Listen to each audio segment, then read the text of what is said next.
தீபிகா வணக்கம். மீண்டும் ஒரு தர்பூசணியை மையப்படுத்தி ஒரு உயிரிழப்பு என்ற செய்தி மேலும் அதிர்ச்சி ஏற்படுத்தியிருக்கிறது. 15 வயது சிறுவன் பலியாகி இருக்கிறார். அதற்கு பின்னணியில் தர்பூசணி காரணம் என்று கூறப்படக்கூடிய செய்தியும் தீயாய் பரவி வருகிறது. இந்த சம்பவத்துடைய பின்னணியை பொறுத்தவரையில் சத்தீஸ்கர் மாநிலம் ஜான்கீர் என்ற மாவட்டம் உள்ளது. அங்கு சம்பா அப்படிங்கிற பகுதி, சம்பா மாவட்டத்திற்கு கூடிய குர்கோட் என்ற பகுதியில் தான் இந்த சம்பவம் நடந்திருக்கிறது. அதாவது அங்கு ஒரு திருமண நிகழ்வு நடைபெற்றிருக்கிறது. அந்த திருமண நிகழ்வில் போடி தால்கா என்ற கிராமத்தைச் சேர்ந்த ஒரு சிறுவன், அகிலேஷ் என்ற சிறுவன், அவருக்கு வயது 15 ஆகிறது. அகிலேஷ் திவார் என்ற சிறுவன் அந்த நிகழ்ச்சியில் கலந்து கொண்டு விட்டு அதற்கு பிறகு அங்கிருந்து அவருடைய உறவினர் வீட்டுக்கு செல்கிறார். அப்படி அந்த அவருடைய உறவினர் வீட்டுக்கு சென்ற போது அந்த இடத்தில் அவருடன் சேர்ந்து சில அவருடைய நண்பர்கள், ஒட்டுமொத்தமாக ஒரு 4-5 பேர் மொத்தமாக செல்கிறார்கள். அவருடைய உறவினர் வீட்டில் துண்டு துண்டாக தர்பூசணி பழம் வெட்டி வைக்கப்பட்டிருந்தது. அதை கண்ட சிறுவர்கள் உடனடியாக அந்த தர்பூசணியை எடுத்து சாப்பிட்டு இருக்கிறார்கள். தர்பூசணி எடுத்து சாப்பிட்ட அனைவருக்கும் சற்று நேரத்தில், சாப்பிட்ட உடனே அவர்களுக்கு வாந்தி, மயக்கம், வயிற்றுப்போக்கு ஏற்பட்டு மூச்சு திணறல் என்பது ஏற்பட்டிருக்கிறது.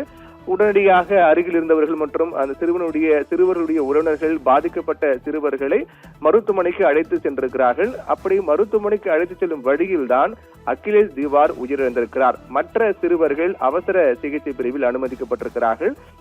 இந்த நிகழ்வு உடனடியாக காட்டுத்தீயாய் பரவுகிறது. தர்பூசணி சாப்பிட்ட சிறுவர் ஒருவர் உயிரிழந்து விட்டார், மற்றவர்கள் கவலைக்கிடமாக இருக்கிறார்கள் என்று காட்டுத்தீயாய் பரவுகிறது. இந்நிலையில் தான் வெட்டி வைக்கப்பட்டிருந்த தர்பூசணி பல மணி நேரத்துக்கு பிறகு சாப்பிட்டதால் அந்த தர்பூசணி என்பது விஷமாகி மாறி இருக்கலாம், இது நஞ்சு கலந்திருக்கலாம் என்று மருத்துவர்கள் சந்தேகிக்கிறார்கள்.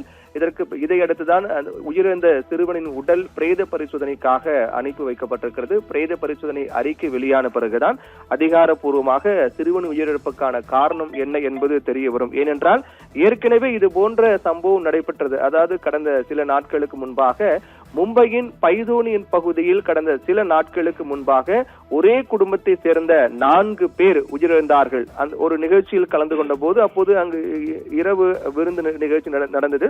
அதில் பிரியாணி சாப்பிட்டு விட்டு அதுக்கு பிறகு தர்பூசணி பழத்தை ஒரே குடும்பத்தை சேர்ந்த 4 பேர் சாப்பிட்டிருக்கிறார்கள். அப்படி பிரியாணி சாப்பிட்டு விட்டு தர்பூசணி சாப்பிட்ட 4 பேரும் அடுத்தடுத்து உயிரிழந்திருக்கிறார்கள். இது மிகப்பெரிய அதிர்ச்சி ஏற்படுத்திவிட்டது. ஒருவேளை பிரியாணி சாப்பிட்டு விட்டு தர்பூசணி சாப்பிடக்கூடாதா, அப்படி சாப்பிட்டால் உயிரிழப்பு ஏற்படுமா என்ற செய்தி காட்டுத்தீயாக பரவியது. அதற்கு பிறகுதான் விசாரணையில் பிரேத பரிசோதனை அறிக்கை மற்றும் தடவியல் விசாரணை என்பது மேற்கொள்ளப்பட்டு அந்த விசாரணையில் தான் தர்பூசணி விஷம் கலக்கப்பட்டிருக்கிறது என்பது உறுதியானது. அப்படி என்றால் தர்பூசணி சாப்பிட்டால் எந்த பிரச்சனையும் கிடையாது, பிரியாணி சாப்பிட்டு விட்டு தர்பூசணி சாப்பிடலாம், எந்த பாதிப்பும் கிடையாது.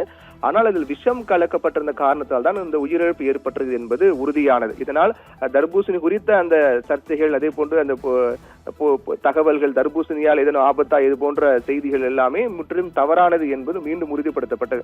அதைத் தொடர்ந்துதான் இப்போது ஏற்பட்டுள்ள இந்த நிகழ்வு மீண்டும் தர்பூசணி மையப்படுத்தி வந்திருக்கக்கூடிய காரணத்தால் இது மிகப்பெரிய அதிர்ச்சி ஏற்படுத்தியிருக்கிறது. மொத்தமாக ஒரு சிறுவன் உயிரிழந்திருக்கிறார். 15 வயதுடைய ஒரு சிறுவன் உயிரிழந்திருக்கிறார். மற்றவர்கள் அவசர சிகிச்சை பிரிவில் அனுமதிக்கப்பட்டு அவர்கள் சிகிச்சை அளிக்கப்பட்டு வருகிறார்கள்.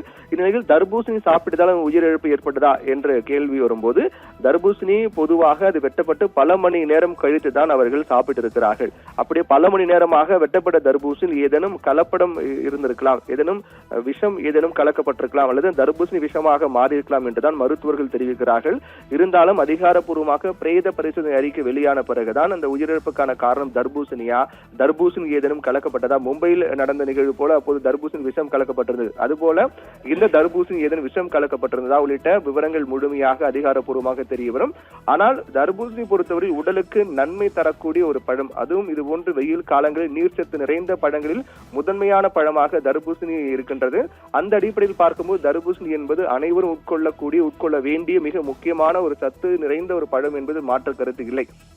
ஏனென்றால் மும்பையில் இந்த சம்பவம் நடைபெற்ற போது உடனடியாக அங்கு தர்பூசணியுடைய வியாபாரம் என்பது பெரிய அளவில் பாதிக்கப்பட்டது. அதற்கு பிறகு அதிகாரப்பூர்வமாக உண்மை காரணம் வெளிவந்த பிறகுதான் அவர்கள் உட்கொண்ட தர்பூசணி விஷம் கலக்கப்பட்டது என்ற உண்மை தகவல் வெளியான பிறகுதான் அந்த தர்பூசணியுடைய வியாபாரம் சரிவு மீண்டும் சரியானது.